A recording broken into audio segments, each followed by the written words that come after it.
नमस्कार दोस्तों, welcome to my channel easy learning era. दोस्तों, जैसा कि आप लोग को मालूम है कि हम लोग ऑलरेडी कोरोना से जूझ रहे थे और बर्ड फ्लू ने दस्तक दे दिया है।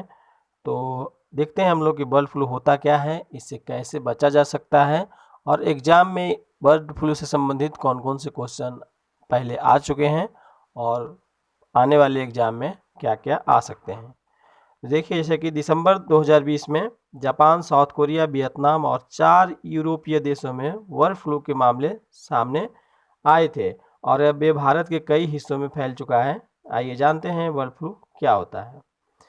इसका जो एपी सेंटर है, एपी सेंटर मतलब जहाँ से शुरुआत इसकी हुई है इस बार हमारे देश में, वो पोंग डैम के आसपास हुई है। ये पोंग डैम कहाँ है, यहाँ से क्वेश्चन आपके बनेगा एग्जाम के लिए। ये पोंग डैम हिमाचल प्रदेश में है। हिमाचल प्रदेश के एनिमल हस्बेंड्री डिपार्टमेंट के सीनियर वेटनरी पैथोलॉजी और बर्ड फ्लू के नेशनल कंसल्टेंट डॉक्टर जो विक्रम सिंह हैं, वो बताते हैं कि हिमाचल प्रदेश के कांगड़ा जिले में पोंग डैम का इलाका इसका एपी सेंटर है और करीब 2400 प्रवासी पक्षी जो अभी हमारे ठंड के मौसम में साइबेरिया जैसे अन्य देशों से हमारे देश में आते हैं और 2400 प्रवासी पक्षियों की मौत हो चुकी थी। और ये जो आंकड़े हैं 2400 का, ये एक सप्ताह पुराना है। आगे देखते हैं, एक इंटरनेशनल ऑर्गेनाइजेशन है, world organization for animal health. ये दुनिया भर में पशुओं के स्वास्थ्य में सुधार हेतु उत्तरदायी है। एक अंतर सरकारी संगठन है, इंटर गवर्नमेंटल ऑर्गेनाइजेशन है। इसे WTO यानी वर्ल्ड ट्रेड ऑर्गेनाइजेशन द्वारा संदर्भित है और इसी के ऑर्गेनाइजेशन के रूप में मान्यता प्राप्त है। अब ये हेडक्वार्टर इसका पूछता है, तो इसका हेडक्वार्टर पेरिस में है, पेरिस फ्रांस में है।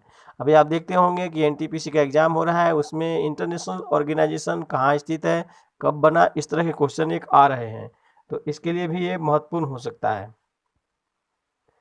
आगे देखिए, बर्ड फ्लू होता क्या है। तो बर्ड फ्लू क्या है, एक वायरल इन्फेक्शन है। इसे एवियन इन्फ्लुएंजा भी कहते हैं। यानी एग्जाम में अगर आता है कि बर्ड फ्लू का दूसरा नाम क्या है, तो उसका आंसर होगा एवियन इन्फ्लुएंजा। ये एक पक्षी से दूसरे पक्षियों में फैलता है। बर्ड फ्लू का सबसे जानलेवा स्ट्रेन H5N1, यानी ये एग्जाम में कई बार पूछा गया है कि बर्ड फ्लू किससे होता है, तो इसका आंसर होता है H5N1 होता है। H5N1 वायरल से संक्रमित पक्षियों की मौत भी हो जाती है और ये वायरल संक्रमित पक्षियों से अन्य जानवरों और इंसानों में भी फैलता है। अब देखिए, इसका बर्ड फ्लू का पहला मामला कब आया था, बहुत इंपॉर्टेंट है आपके एग्जाम के दृष्टिकोण से। इंसानों में पहला मामला 1997 में आया था। कब आया था, 1997। कहाँ आया था, तो इसका आंसर होगा हांगकांग। उस समय देखिए इतना भयावह था कि 1997 में बर्ड फ्लू से संक्रमित 60% लोगों की मौत हो गई थी। ये बीमारी संक्रमित पक्षी के मल, नाक के स्राव, मुंह के लार या आंखों से निकलने वाली पानी के संपर्क में आने से होता है। अब देखिए किन किन पक्षियों में होता है बर्ड फ्लू। तो बर्ड फ्लू प्रवासी जलीय पक्षियों, खास तौर से जंगली बत्तख, याद रखिएगा एग्जाम में पूछ सकता है किन पक्षियों से फैलता है, तो इसका आंसर होगा जंगली बत्तख से प्राकृतिक रूप से फैलता है। इन जंगली पक्षियों से ये वायरस से घरेलू मुर्गियों में फैल जाता है। जंगली पक्षियों से ये बीमारी सुअरों, गधों तक भी फैल जाती है। साल 2011 तक ये बीमारी बांग्लादेश, चीन, मिस्र, भारत, इंडोनेशिया और वियतनाम में फैल चुकी थी। अब देखिए इंसानों में कैसे फैलता है। तो H5N1 बर्ड फ्लू इंसानों में होने वाले आम फ्लू की तरह एक व्यक्ति से दूसरे व्यक्ति में आसानी से नहीं फैलता। ध्यान रखिएगा, ये आसानी से नहीं फैलता, यानी ज़्यादा डरने की बात नहीं है। एक इंसान से दूसरे इंसान में तभी फैलता है जब दोनों के बीच बहुत करीबी संपर्क हो, जैसे कि संक्रमित बच्चे की देखभाल करने वाली माँ या घर के किसी अन्य सदस्य, यानी जो केयर टेकर के रूप में काम करता है, हर वक्त उसके साथ रहता है, उसके हर काम में मदद कर सकता है, ऐसे लोगों से एक दूसरे में हो सकता है, फैल सकता है। जब वो किसी संक्रमित पक्षी के संपर्क में आए हो, कुछ लोगों में ये संक्रमित पक्षियों के साफ सफाई से फैलता है, यानी पक्षी से जो पालते हैं उसको साफ सफाई करते हैं तो उनसे भी ये संपर्क में होता है। संक्रमित पक्षियों से दूषित पानी में तैरने, नहाने या मुर्गों और पक्षियों की लड़ाई छुड़वाने वाले लोगों में भी बर्ड फ्लू का संक्रमण हो सकता है। इसके अलावा संक्रमित जगहों पर जाने वाला कच्चा या अधपका मुर्गा अंडा खाने वाला, याद रखिएगा कच्चा अगर खाते हैं मांस आप, या अधपका खाते हैं मुर्गा अंडा खाते हैं, तब आपको ये बीमारी हो सकता है। लेकिन अगर पूर्ण रूप से पका के खाते हैं तो आपको डरने की कोई आवश्यकता नहीं है। H5N1 में लंबे समय तक जीवित रहने की क्षमता होती है। इसका जो विषाणु है इसका लंबे समय तक है जो जीवित रह सकता है।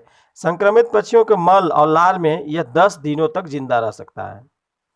इसके लक्षण क्या है जो देखते हैं। बर्ड फ्लू में होने पर आपको कफ होता है, डायरिया होता है, बुखार होता है, सांस से जुड़ी दिक्कत होती है, सिर दर्द होता है, पेशियों में दर्द होता है, गले में खराश होती है, नाक बहता है और बेचैनी जैसी समस्या हो सकती है।